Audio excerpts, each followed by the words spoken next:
Amazon. And is there still room for growth in this massively growing great company from these past 2 decades? Paulina's here today to break this down. So let's get right to the opening bell.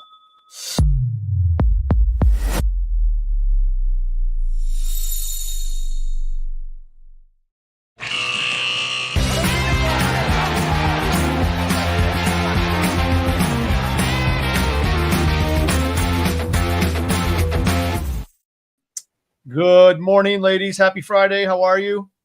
Hey, guys. Friday. Happy Friday. We're back to different colors. I like it. No more Barbie Mollies. That's good. Back to my black. Back in black. Good. So I want to get right to this one. Amazon, huh, Paulina? We're going to try to tackle that beast of a beast. So by the way, I'm reading the book, The Everything Store, which was recommended to me about Amazon and its path and how crazy Jeff Bezos was in the early years and probably still a little crazy in the late years.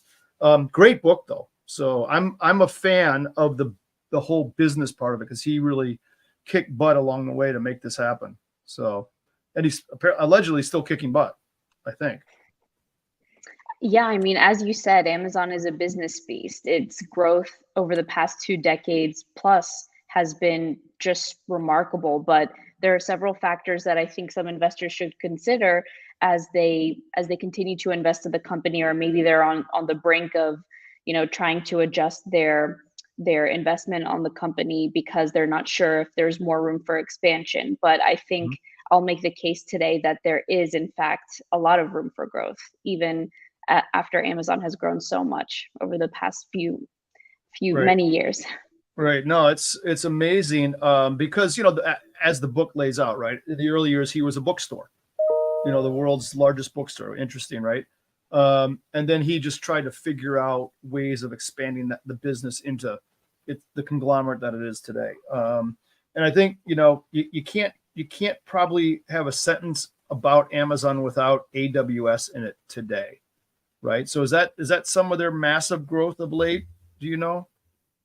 Yeah, absolutely. I would say that if you look at the next leg of growth for these tech companies, that cloud computing is going to be that it's going to help with that. So Amazon Web Services is what investors see as one of the next legs of growth for the company.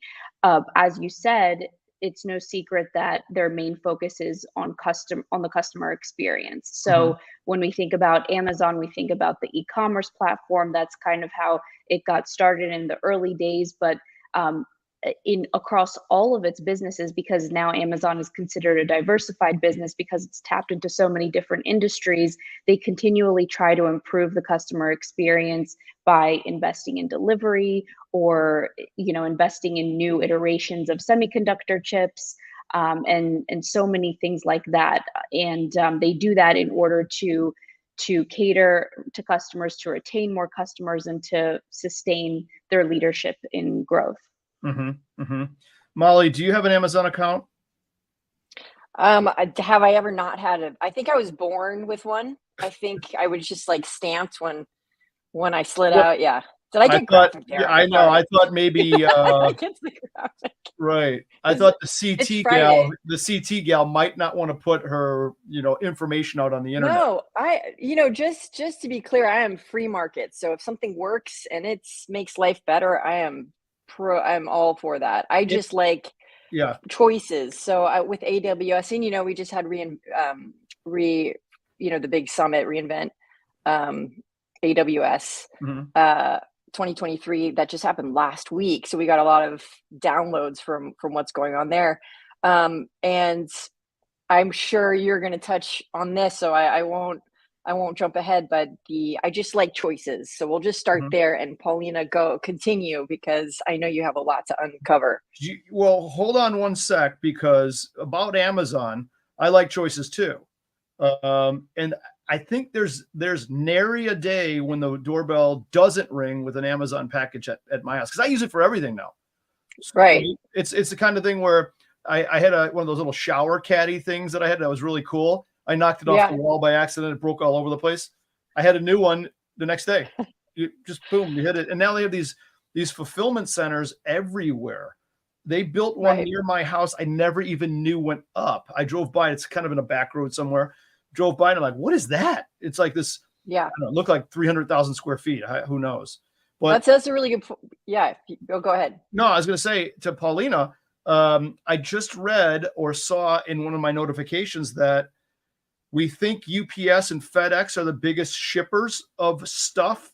Not true. It's now Amazon has surpassed them as a shipping sort of entity. Shipping meaning, mailing and movement of stuff. Did you hear that too, Paulina? Yeah, I actually wrote a story about that. I think it was last week, how Amazon, as you said, they surpassed the deliveries, and these traditional legacy services like UPS and FedEx. They're still, obviously the bigger legacy players, but they're kind of falling behind as Amazon continues to grow its billions of deliveries. So I thought that speaks volumes. Yeah, that's massive. You go ahead, Mal. Yeah, so that brings up a really interesting dichotomy where there's on the front end, there's so many choices. So Amazon, you can shop, and then AWS, there's all these, platforms where you can start to build your own AIs and so many choices, so much freedom on the front end. But all of it's being run by a very consolidated entity. So that brings up, risk of putting all your eggs in one basket. And if there's they hold their data across the world, so in regions, if there's any issues, when you're relying on one source, it can cause some risk there. So what do you think about that, Paulina? Well, I would say that, so when it comes to the delivery side of things, Amazon invested heavily during the pandemic in order to build out its fulfillment centers and warehouses, because so many people were using it for many things. And then those costs started to mount so much and started to eat into their profitability. So more recently, they consolidated those fulfillment centers, and they've been really cautious around reducing their costs and nipping that.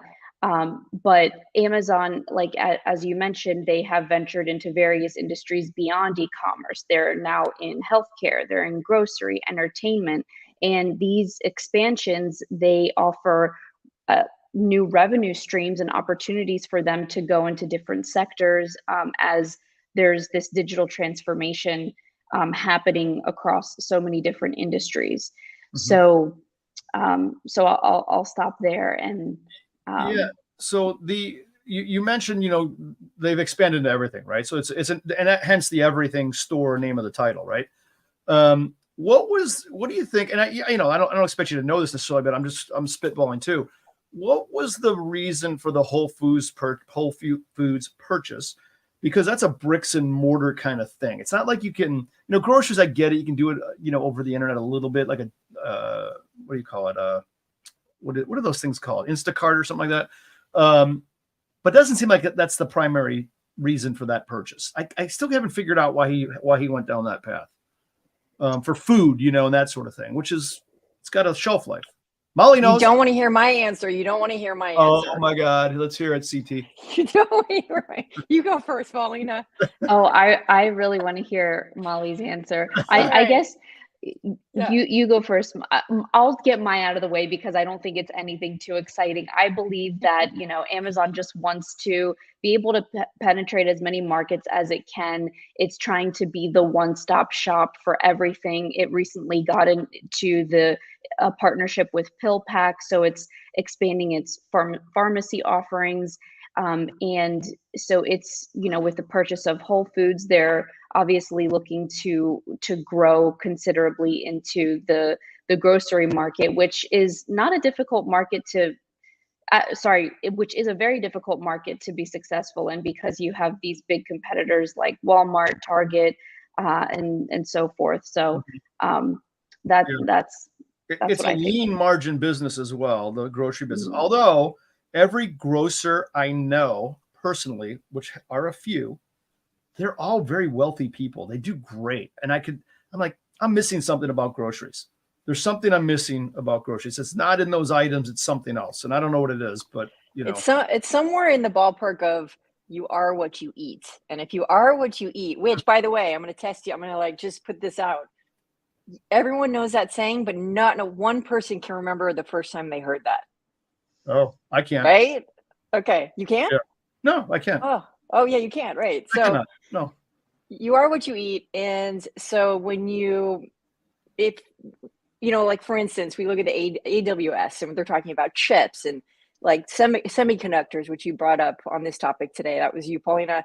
And when their partnership with NVIDIA and how ARM is integrated with that. And then what is Samsung doing with the transistors in relation to that? And then how is, and all of these, when you're kind of in the thick of it in the woods, it's hard to keep up. But when you zoom out and you look at, let's just take a glance at the World Economic Forum and Davos, then you really everything starts to make sense. And there is wait to hear how. There's global cooperation. And when the consolidation of, let's call it, whether it's from, cloud compute to food, there definitely is, in The Great Reset, written by Klaus Schwab, which you can buy for, like $10 on Amazon and ship to your house, you can start to understand, and things start to become a very predictive model of why someone would buy Whole Foods. Why is Bill Gates buying Bragg's and throwing his apples in there? That's confusing, but not when you scan out. And then, we always like to give those little pieces of homework on the back end, which is Codex Alimentarius, which I think it was 2012, kind of an old law that passed. You want to take a look at that. And then things start to make sense. So when food is quite important to this compute power, and we just want to make sure we protect that. And they also, World Economic Forum is very open about their minimizing meat consumption and all that stuff. So again, I'm free market. So I think Amazon, I just want to say on top of that, Amazon saved us during COVID. But what is COVID? And then you have to look at all of that and what happened there.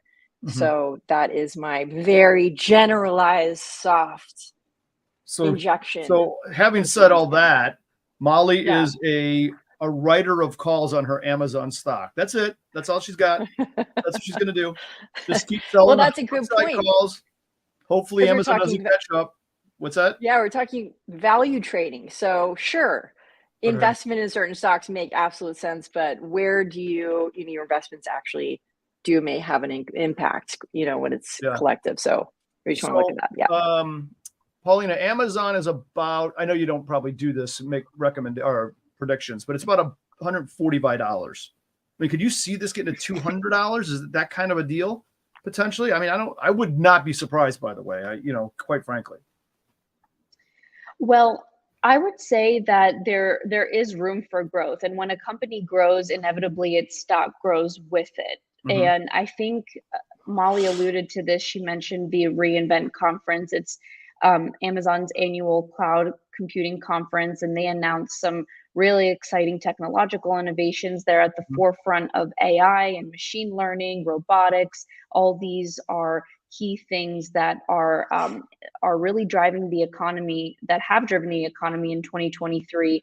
And these technologies are really important because they're used by individuals like us, businesses, and IT professionals and so forth to increase efficiency in different business operations. They also help improve the customer experience. So there's so many possibilities that the technologies that Amazon has can be applied to, which makes their services so valuable, and why AWS is seen as such a valuable entity of the Amazon ecosystem as a whole.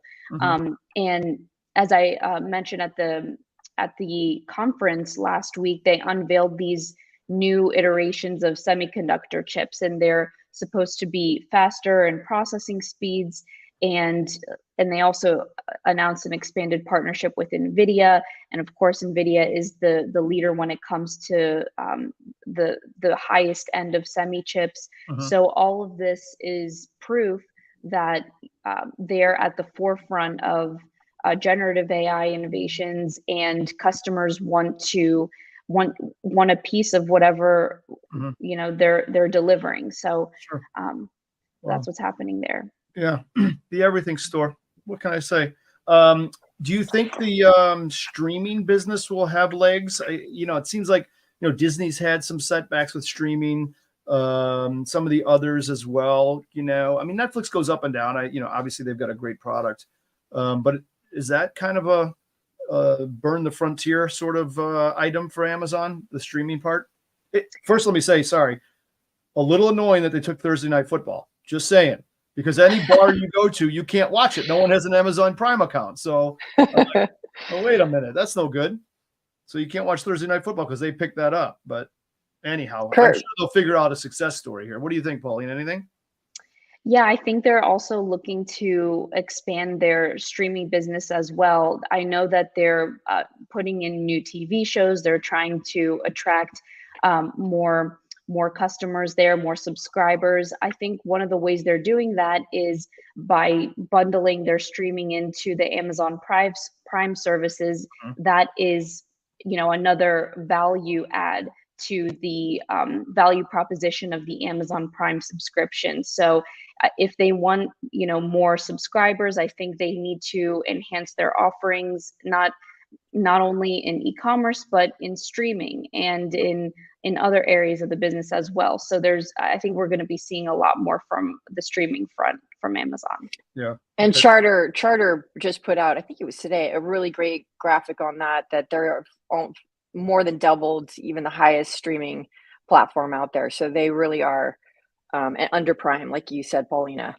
I think the really thing to look at is AWS, and they are this. I think it's a great idea to go back and see some of these key speakers that happened last week to get an idea, because what I'm seeing here is AWS, NVIDIA, and they're all using the ARM designs. And ARM doesn't produce; they're just ARM, license out their designs, which is a good model for ARM. And we kind of have to look towards supercomputers. So and NVIDIA announced on stage that they had 3,000 exascale supercomputers, and most countries have like one. Mm-hmm. And so it's a huge compute power. But just to put that in perspective, I'm just going to read this. As of today, December 2023, the fastest quantum computer in the world is the Sycamore, a 54-qubit quantum processor developed by Google AI. Sycamore can perform certain calculations up to 100 million times faster than the Summit supercomputer, which is it's one of the world's fastest, largest classical computers. So that's qubit versus ones and zeros, and binary. And so that then begs the question in security. So, and then you have to go, then that tips the jar over on how is Bitcoin going to perform in the face of that. So cryptography is that there was a supposed leaked, we don't know, no one knows, I'm not even backing this, I just heard it through the grapevine. Mm-hmm. that this thing that happened with Sam Altman, when he was let go, he on an internal note saw that AI is now able to break in without having, if someone broke into your house, you'd have a window broken or the lock jammed, but it can break in without any of that using the underlying systems. So I think the thing we should talk about is, and you really have to understand that AWS is hosting most governments. And that just goes to, that begs the question, who we've got governance over here in the public sector, and then we have the private sector. And, Adam Silipsky, he actually has a degree from Harvard in poli-sci. So who's governing us? We have to. So all those pieces, I knew that had to come up. A big picture. Yeah, I just wanted to give a big picture. And he does have a business degree too, also from there. But I think what the concern is, the consolidation Mm-hmm. of not only information but of operations, Mm-hmm. and then we want to also look at how is quantum computing coming up against NVIDIA and AI, and how is that going to evolve over time? What Mm-hmm. do you guys think about that? I don't have a thought. I hope Paulina does. I hope Paulina can bail me out. That was too high. That was too No, lofty for me.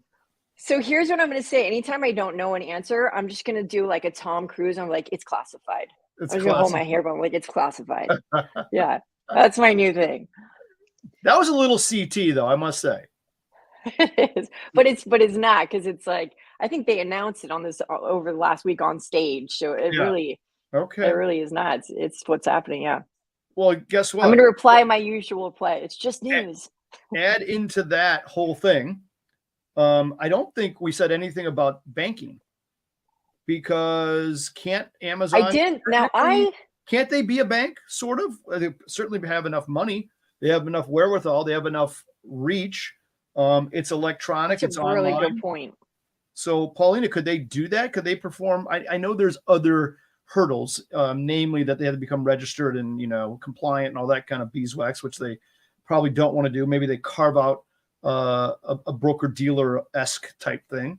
But banking to me seems like a great sort of thought for more money for Amazon, more growth. Yeah. Have they ever brought that up, Paulina? Do you know, looking into the banking world? That's something I haven't heard yet, but a really good point. And I wouldn't be surprised if there are discussions happening around that already. I mean, Amazon has a history of getting into these. They make sure that the company is nimble at the forefront of everything that's happening as they or try to be ahead of the latest consumer trends and so forth. So banking is a huge industry.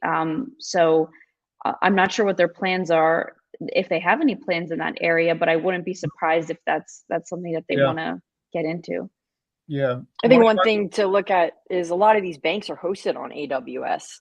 Yeah. And so they're taking a little bit, it's like a market making crumb collection. So maybe they are in banking and they just aren't really aware of it. I mean, I just realized, Mal, we've kept what time is it? We've kept Paulina too long. She's got to go. She's important, unlike us. She's got to go do stuff. Okay. Last question. I have a last question. So semiconductors, that you brought that up, Paulina, which is really interesting. So they're building their own semiconductors and they're probably using ARM. They're in everything. And what are your thoughts on that? Well, when it comes to AWS, they're a major player in the cloud computing industry. Businesses are really relying on the cloud services, and I think that's why investors are so excited about AWS's continued room for growth. And in order to stay ahead in that industry, I think they thought they need to develop these semiconductor chips. They're not as competitive as NVIDIA chips, for example. I don't think anybody can kind of compare to NVIDIA's chips, which is why they partner with them to bring the best state of the art chips. But beyond that, I'm not really sure what to think about it. I just think that they're looking for what the next significant growth opportunity is, and they see that within cloud services and data centers, semiconductor chips are within that ecosystem, and they wanted to get their foot in there and work on that. So who else to better tap than NVIDIA, who has its own partnerships, like you said, with ARM and others. So it's all kind of interconnected in a way. Yeah. Okay. I think the chip, like you mentioned, to look at was the Graviton 4 chip, and I think it's shipping out now. And I think CEO is announcing that Anthropic is headed to building everything on that Graviton 4 chip.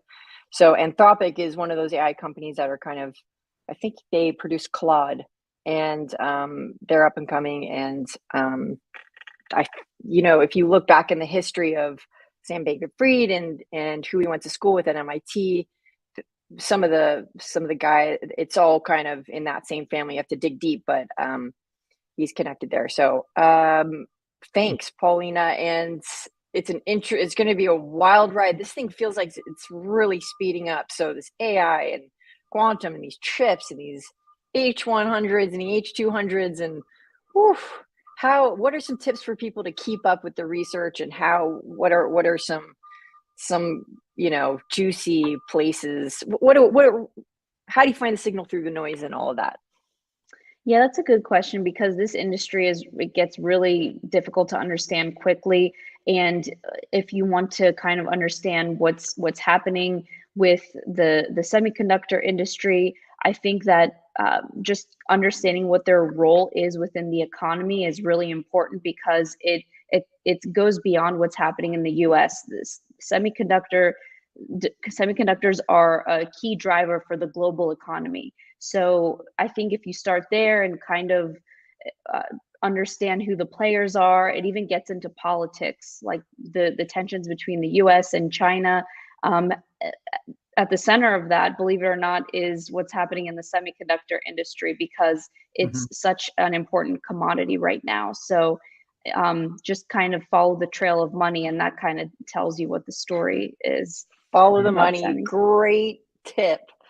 That's and right. I don't know if you have time, but just for us blondes, a semiconductor, it is, conductor and insulator, and it's somewhere in the middle. And so if you think of transistors is more like the faucet on conductivity, so turning it on and off.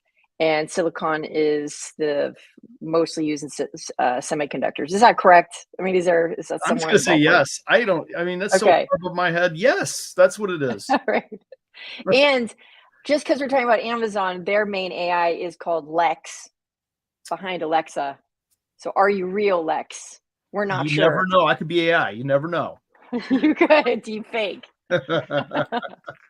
All right, let's let Paulina go. Paulina, all right. Have a great weekend. Thanks for the Amazon rundown. We appreciate it. We will see you next Friday.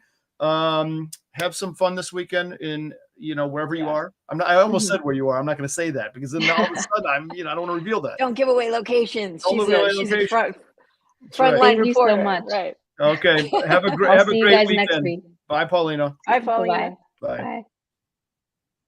Hi, Mal. All right. Hello. So that was timely. That was timely, right? Yeah. That you have to read the book, The Everything Store. It's really interesting.